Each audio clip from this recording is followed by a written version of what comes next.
She was driven to the airport by her own millionaire children, believing she was about to embark on a surprise vacation. In reality, they just wanted to leave her behind, quietly. Today, you'll meet Caroline Myers, a humble mother who transformed her deepest pain into strength and redemption. Settle in and listen until the end, because her story will move you. And don't forget to leave a comment below telling us which city you're watching from. Mrs. Myers, the floor is yours. Please begin. Get ready to hear a confession I've held inside for a long time. If you've ever felt the weight of the years and the sting of betrayal from family, come closer. What I'm about to share isn't just my story. Maybe it's yours too. It took me 74 years to realize that even the children you cradle in your arms can one day see you as a burden to be left behind. That old AM radio playing Johnny Cash, it holds the secret of my greatest sorrow and the key to my unexpected redemption. Gather round, because there are truths that only those with seasoned hearts can really understand. And maybe, by the end of my story, you'll find the courage to rewrite your own. I am 74 years old today. I was born in Oakwood, a long-time working-class neighborhood on the north side of Chicago, back when the city still felt a bit like a small town. My name is Caroline Myers, and I grew up in a modest house with a backyard of hard-packed earth, where the scent of rosemary my mother grew would fill the morning air every Sunday. It was there, among copper pots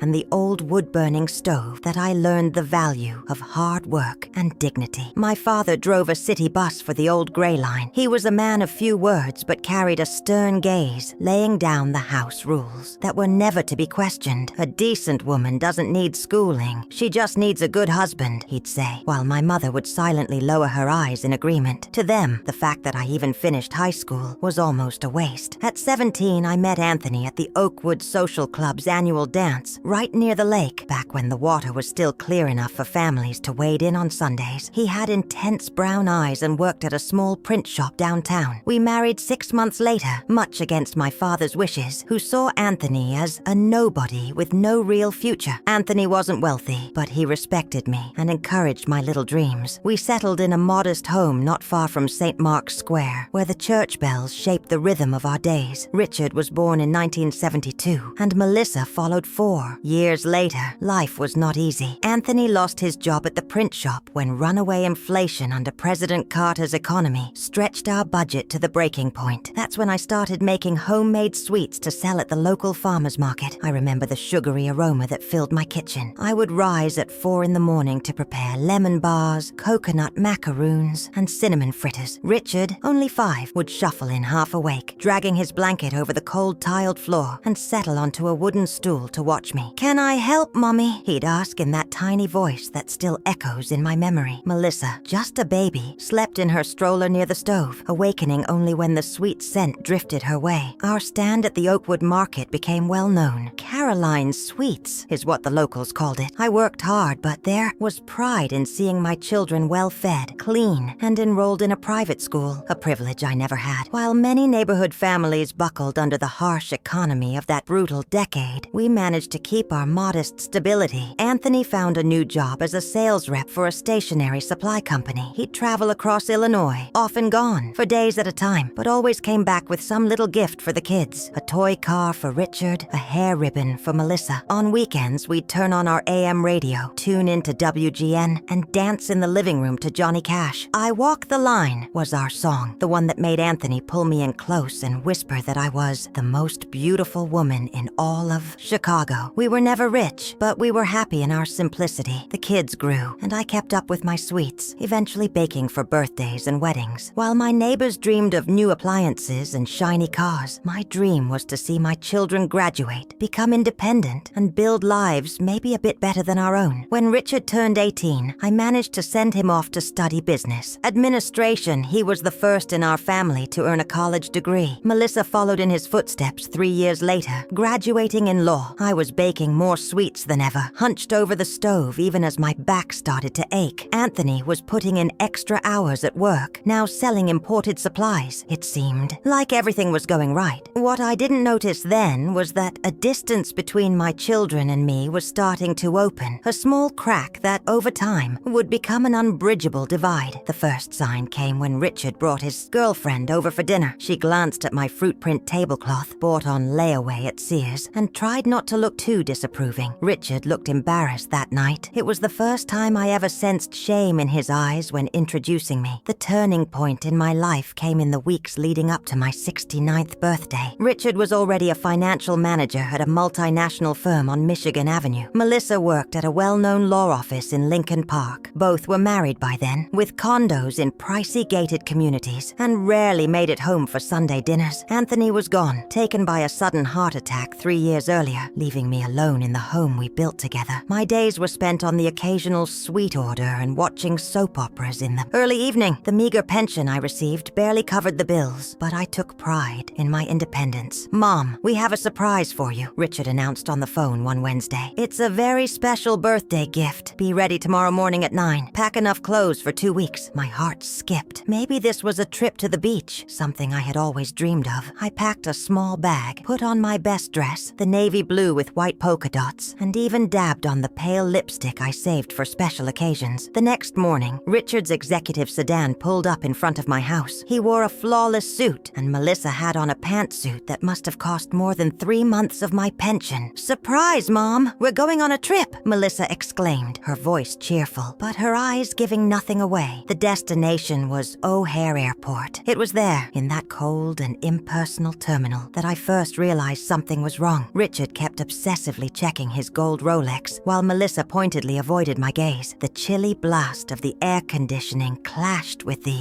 blazing July heat outside, giving me a sense of displacement that perfectly mirrored my own confusion. "It's an exclusive resort in Vermont, Mom. You'll love it. There are activities for seniors, 24/7 medical care, and the place is filled with people from all walks of life," Richard explained, handing me the boarding pass. "A resort? But for how long?" I asked, bewildered. "To start, 2 weeks. Then we'll see how you adjust," Melissa replied, nervously fidgeting with the pearl earrings I'd once given her for her college graduation. Right then, it hit me. This wasn't a vacation. It was a polite way of pushing me out. The scent of lavender from the brand new suitcases they'd bought for me, mixed with the smell of betrayal I was just beginning to recognize. "But what about my home? My things?" I asked, my voice trembling. "Don't worry about any of that now, Mom. We've taken care of everything," Richard said, glancing at his watch again. During the flight, I stared at the clouds through the oval window, a lonely tear tracing its way down my cheek. That AM radio that played Johnny Cash, my companion during those endless lonely nights after Anthony passed, would probably be turned off forever. The idea that my own children had plotted to get rid of me, as if I were an unwanted burden, was almost too much to bear. The taxi from Burlington Airport took us to what they called Maplewood Estates, a fancy name for what, despite its upscale facade and beautifully maintained gardens, was really just a very polished nursing home for seniors. The first few days at Maplewood Estates were a shock to my system. The walls were painted a pale green that reminded me more of hospitals than of anyone's home. Although the staff greeted me as ma'am with perfectly rehearsed smiles, it didn't take long to see the truth. This was a prison masquerading as paradise. My room, though spacious, had a lingering scent of industrial disinfectant that made me nauseous. The bed, made with Egyptian cotton sheets, as the front desk manager took pains to point out, seemed to swallow me up each night, leaving me exhausted even after 8 hours of sleep. The silence was suffocating, broken only by the constant hum of the air conditioning that kept the room colder than my old bones could tolerate. Melissa would call on Mondays and Thursdays, always at 7 p.m. sharp. The conversations were brief, full of shallow questions. "Is everything all right, Mom? Is the food good? Have you met anyone interesting?" There was never any room for my real answers. Richard was even more distant, sending texts filled with smiling emojis that did nothing to mask the emptiness of his words. Visits were few and far between. In 3 months, they only came twice. During their second visit, Richard brought paperwork for me to sign. "It's just authorization for us to manage your account, Mom, so we can pay your bills here," he said, pointing to where I needed to sign while avoiding eye contact. I felt a chill down my spine, but the loneliness had made me so vulnerable that I signed without protest. Nights were the worst. Lying in that strange bed, the heavy blanket weighing on my frail body, I would relive flashes of memories from my kitchen in Oakwood, the scratchy feel of the flour sifter against my fingers, the warm glow of the oven, the laughter of my children running through the backyard. Sometimes the memories felt so vivid that I could almost smell my cornbread baking. Mrs. Cecilia, my next-door neighbor in the East Wing, became my reluctant confidant. An 80-year-old 6-year-old with hair dyed a stubborn shade of violet red and hands swollen from arthritis. I have a son who's a lawyer too, and a daughter who runs her own business. She confided one afternoon as we shared lukewarm tea in the fake garden. I signed some papers too. Only later did I realize I'd sold my place over in Lakeview. The stories echoed throughout Maplewood. Elderly parents left behind, estates drained, lives slowly erased. We formed a silent community of the disappointed, united by a pain we never dared to fully name. My Social Security, once deposited directly into the neighborhood credit union account I always managed myself, began to disappear mysteriously. The few dollars left barely stretched far enough to buy a bar of lavender soap to replace the institutional one that left my skin raw. The director of Maplewood, Dr. Marion, a woman in her early 40s with long, impractical red nails, called me into her office after 2 months. "Your monthly payment is behind, Mrs. Myers. Your children said there was some issue with your investments." Investments? I never had any investments except the savings I'd scrimped together selling sweets all those years. That's when I finally realized just how vulnerable I was. No money of my own, no close friends, no say over my own life. The grip my children had over me was total and suffocating, not unlike Dr. Marion's overpowering perfume that gave me a headache every time she drew near. An unexpected twist came during the Wednesday afternoon knitting circle. Sitting in the common room, surrounded by bland landscape posters on the walls, I met Mrs. Helen, a 77-year-old who had just moved in. Unlike most of the other residents, her clear blue eyes sparkled with an almost unsettling sharpness. She carried a little black notebook, jotting down observations with the same keen focus of someone who'd spent a lifetime recording the world around her. "I was a journalist for 40 years, she told me, her hands deftly spinning the yarn. Worked for the Chicago Tribune and the Sun-Times. Covered everything from Watergate to Reagan's election. Mrs. Helen hadn't been abandoned like the rest of us. She'd chosen to live here after her husband passed away, not wanting to burden her only daughter, who lived out in Seattle. Her wit and financial independence gave her a freedom that I envied with all my heart. "What's happening with your bank account?" she asked pointedly, after I told her about my overdue fees. "It's not normal for your kids to have that much control over your money." That afternoon, Mrs. Helen lent me her laptop. With infinite patience, she showed me how to log in and check my online statement at the credit union. What I saw took my breath away. The savings I'd scraped together over decades of selling homemade sweets had almost vanished. Just $154.18 left from the nearly $18,000 I'd set aside for emergencies. "That's misappropriation," Mrs. Helen explained with the clarity of someone who'd covered countless legal cases. "Your children can't do this without your written consent. Those papers you signed were probably a sweeping power of attorney." The chamomile tea we were drinking grew cold as she told me about Mr. Charles Edwards, an attorney in Burlington who specialized in elder rights. He helped my friend Odette get her condo back after her nephew sold it behind her back. For the first time in months, I felt a spark of hope flicker in my chest. It was like striking a match in a dark room, small and fragile, but powerful, enough to show a possible way forward. "My children would be furious," I murmured, feeling the heavy weight of family loyalty I'd carried all my life. "Your children betrayed your trust first," Mrs. Helen replied steadily, wrapping her hands around my trembling ones. "You spent your life sacrificing for them. Now you need to fight for yourself." The next morning, I found a business card for Charles Edwards on my bed, his phone number underlined in red. Next to it was a note written in Mrs. Helen's strong, steady hand. "Courage isn't the absence of fear, but the decision that something else is more important than fear. Call him. I'll be by your side." I slipped the card into the pocket of my robe, feeling its weight as if it were a precious stone. Over breakfast, I watched the garden from the dining hall window. A bright yellow warbler landed on a branch of the old crabapple tree, carefree and bold. Its presence felt like a sign, a reminder of what it means to have wings of your own. 3 days passed before I found the courage to call Mr. Edwards. With trembling hands, I dialed his office number, using the hallway phone near the nurse's station. A courteous secretary scheduled an appointment for the following week. The very idea of taking legal action against my children made me sick to my stomach. I had trouble sleeping, my insides churning with anxiety, and an ache that settled deep in my bones. Still, I decided to keep moving forward. What I didn't expect was a surprise visit from Richard and Melissa the next Sunday. Their smiles were tight as they walked into my room without knocking. Melissa's expensive perfume mingled unpleasantly with the sharp scent of disinfectant, making my nausea worse. "Mom, we're here to take care of that payment issue," Richard announced, setting his leather briefcase on the dresser. "We brought some papers for you to sign." He didn't meet my eyes as he pulled out a thick stack of documents. Melissa perched on the edge of the bed, taking my hand with a show of false affection. "Just some transfers to cover your expenses, Mom. Nothing you need to worry about." Looked at the papers and recognized them instantly. Documents for the sale of my home in Oakwood. The house Anthony and I had bought with such sacrifice, where we'd raised our children, where my most precious family memories still lived. "Why are you selling my house?" I asked, unable to keep the tremor from my voice. Richard's face turned hard. "Mom, you're not going back there. It's an old house in a part of town that's lost value. We're selling to make sure you'll be comfortable here for many years. But it's my home, my things, my memories." "We set aside the important stuff," Melissa cut in, reaching for her designer purse. "We brought a few photos and Grandma's jewelry. The rest is just old junk taking up space." Old junk. That was what they called the embroidered tablecloth I'd made by hand, the tea set Anthony gave me for our 15th anniversary, the AM radio that had kept us company for decades. Items with no market value, perhaps, but full of the story of my life. "I won't sign," I said with a firmness that surprised even me. Richard's smile vanished. "Mom, don't make this difficult. The deal is already done. How can you sell my house without my permission?" Richard and Melissa exchanged glances, the kind that carry 1,000 unspoken words. "Remember that power of attorney you signed when you arrived? It gives us the right to manage your assets?" Melissa replied in a condescending tone that made my blood boil. "You tricked me," I whispered, hot tears stinging my eyes. Richard sighed impatiently. "We're doing this for your own good. You can't live alone anymore or handle a property on your own." That's when Mrs. Helen knocked and entered, carrying a teapot. Her sharp eyes took in the scene instantly. "Mrs. Myers, I forgot to tell you your appointment with Dr. Manning is confirmed for Tuesday." My children bristled at the interruption. Melissa quickly stuffed the documents back into her bag. "Who's Dr. Manning?" she asked suspiciously. "My doctor," I lied, silently thanking Mrs. Helen for the cover. "Just to check my blood pressure." After a tense goodbye and promises to return next week with the paperwork, they left. Once their footsteps faded down the hall, I collapsed in Mrs. Helen's arms, sobbing. "They want to sell my home," I choked out. "Then we can't waste any time," she replied, squeezing my shoulders with quiet determination. "I'm calling Mr. Edwards right now to move up your appointment." Mr. Edwards was able to see us the very next morning. Mrs. Helen insisted on coming with me, telling the staff we were going to the nearby mall to buy more yarn. I took a cab, paid for with the $20 bills she pressed into my hand, a lifeline I'd forgotten how to hold. His office was in an old building in downtown Burlington. The elevator groaned as it hauled us up to the 5th floor where a modest plaque read, "Charles Edwards, attorney, elder law specialist." Mr. Edwards, a man in his 50s with gray at his temples and rimless glasses, greeted us personally. "Mrs. Myers, Mrs. Helen," he said, shaking our hands with a firm grip. "Please, let's talk." In his office, walls lined with thick legal books and the welcome scent of fresh coffee in the air, I recounted my story with tears and long pauses. Mr. Edwards listened intently, jotting notes in a yellow legal pad. "What your children did is illegal," he said when I finished. "Even a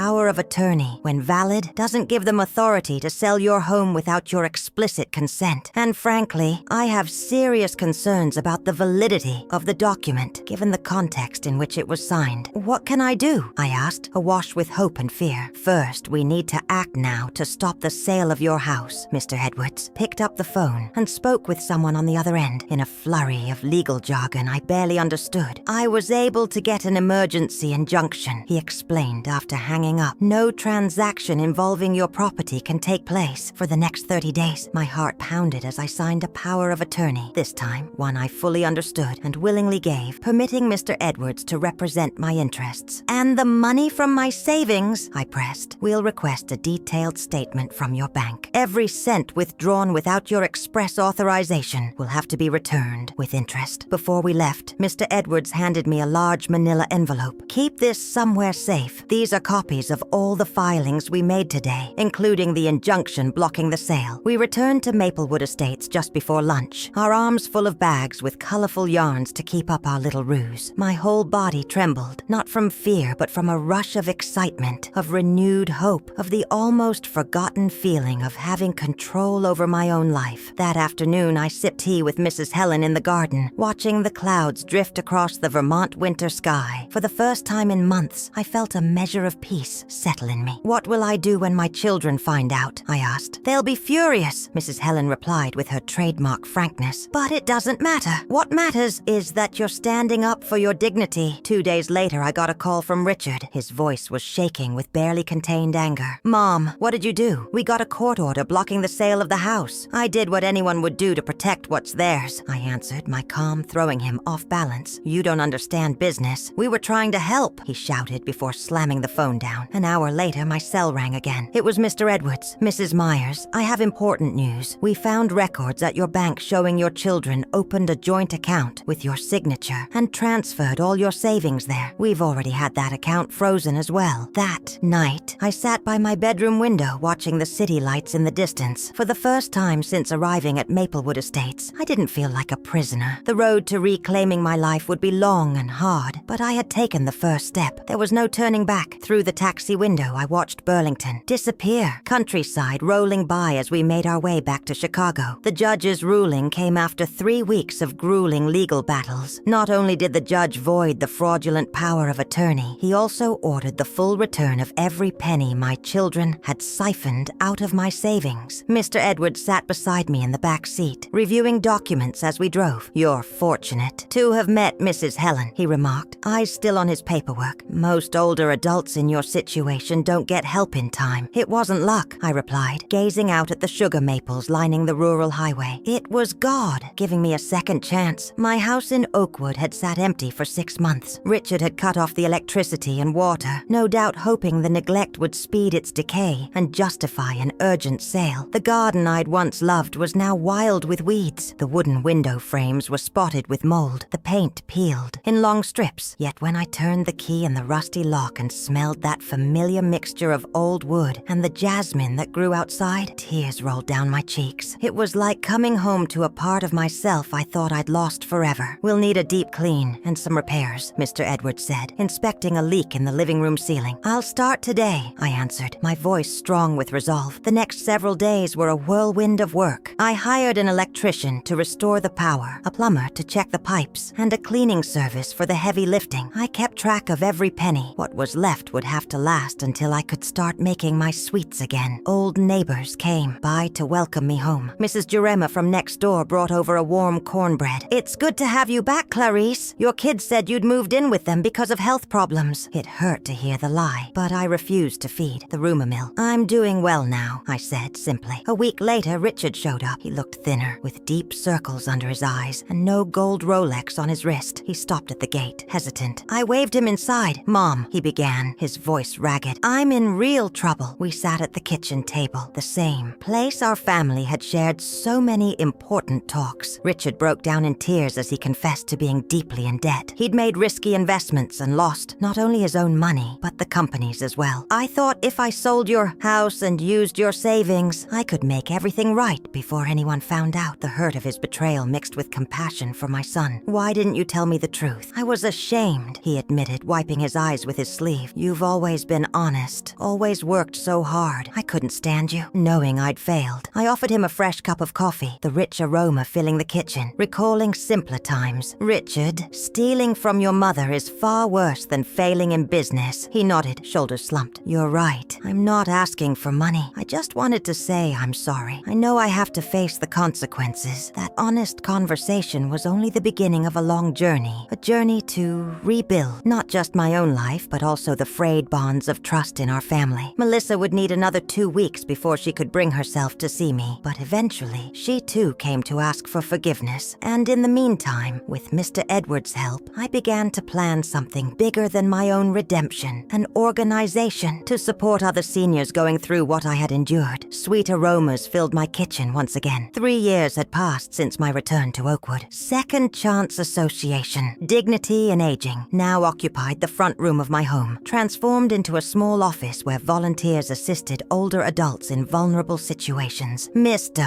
Edwards traveled from Burlington once a month to offer free legal consultations, and Mrs. Helen, who had decided to move to Chicago after our adventure, coordinated a support group for emotional well-being. The phone rang constantly with new cases. A woman whose nephew was trying to have her declared incompetent in order to sell her condo. An elderly man whose children had canceled his health insurance to save money. A widow who discovered loans loans fraudulently taken out in her name. That's another case closed, Mrs. Helen announced one spring afternoon, hanging up the phone. The bank agreed to cancel Mrs. Gertrude's loan and reimburse what was taken from her account. I smiled as I finished wrapping a box of chocolate truffles for delivery. My confections had a new label, Second Chance Sweets, Treats with Purpose, and part of the proceeds funded the association. Melissa had designed the logo and built the website pro bono, her way of making amends. Rebuilding my relationship with my children was neither immediate nor complete. Richard served a work release sentence for embezzling company funds, something I'd never imagined would happen. I visited him regularly over the 18 months of his sentence. Our conversations, tense and awkward at first, slowly turned into genuine dialogue about choices, consequences, and starting over. Melissa took even longer to acknowledge her part in everything. I knew it was wrong, she confessed on a rainy afternoon 6 months after I came back. But Richard said it was just temporary, that you wouldn't even notice. I wanted to believe him. Trust, once broken, never fully returns. I learned to forgive, but also to set boundaries. My children never again had access to my finances, nor did they keep keys to my house. Every significant decision in my life was made with advice from Mrs. Helen and Mr. Edwards. One special Sunday afternoon, I welcomed the whole family for lunch. Richard came with his wife and teenage kids. Melissa showed up with her new boyfriend, a college professor who had helped her rediscover values beyond money and status. Mrs. Helen joined us, and so did Mr. Edwards, combining his monthly Burlington visit with our get-together. As I served chicken with okra and creamy grits, a recipe from my mother that I rarely made, I took in the scene with a mixture of gratitude and melancholy. We were a patched-up family, our scars still visible, but a family nonetheless. After lunch, Richard fetched a package from the car. It was an old box, wrapped simply in brown paper. "I found this at an antiques shop in Milwaukee," he said, handing me the bundle with evident emotion. When I unwrapped it, tears sprang to my eyes. It was a vintage AM radio, just like my old companion that had gone missing during my stay at the senior residence in Vermont. Richard plugged it in and carefully tuned it until he found a station playing Elvis Presley as the melody of Can't Help Falling in Love filled the room. We were all swept back to a past that, despite recent hurts, still carried precious memories. Melissa came over holding my wrinkled hand between hers. "Mom," she whispered, "thank you for showing us it's never too late to begin again." As we danced in the living room, me at 74, my daughter at 47, I realized that my true victory wasn't in the money I'd recovered, nor in justice being served, but in the ability to turn pain into purpose, abandonment into mission, and betrayal into wisdom. Today, my AM radio plays softly every morning while I prepare a new batch of sweets, and every truffle I wrap with my hands, now less steady, carries a silent message for those who receive it. It's never too late to reclaim your dignity or to begin again. And so ends this story of resilience and renewal, a narrative that reminds us it's never too late to take back control of your life and to fight for your dignity. If this story touched your heart, don't forget to subscribe for more powerful and transformative stories. Leave a like so these stories reach others who need to hear them, and tell us in the comments, which city or state are you watching from? Your participation gives purpose to these stories we share. Until the next story.